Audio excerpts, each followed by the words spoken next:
এই যে স্পাইডারম্যান, তোমার একটা কথা বলি শোনো।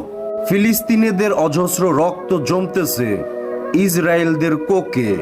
সেই কোক আবার হাতে নিয়ে ফিমেল ফোর নাটক বলে করছে। আরে ভাই, বিষয়টা তোমরাও জানো, আমিও জানি, কারণ আমরা সবাই টাকার কাছে বিক্রি। হাজার হাজার মানুষের গায়ে রক্ত দেখা আমগো কামটা কি? আমগো দরকার ভিউজ আর অডিয়েন্সদের বয়কট, এটার গোষ্ঠী আমরা বাকিটা থাক। এখন ইম্পর্টেন্ট কথা হচ্ছে, এই ভিডিওটা যখন, এই নাটকটা যখন আপলোড হবে, তার 2 দিনের মধ্যে এই বাঙালিরাই মিলিয়ন মিলিয়ন ভিউজ দিয়া দিবে। ওই ভিউজ কিন্তু অন্য দেশের মানুষ আয়া দিব না, বুঝো নাই? ওই ভিউজ কিন্তু হাগার হাগার ভিউজ কিন্তু তোমরাই দিয়া দিবা দিন শেষে। এত কথা বলতে চাই না ভাই, এই ভিডিওতে ইম্পর্টেন্ট, মোস্ট ইম্পর্টেন্ট হাইলাইট কথা যেটা, সেটা হচ্ছে অশিক্ষিত মানুষদের থেকে শিক্ষিত মানুষরাই ভয়ঙ্কর বেশি। ঠিক আছে?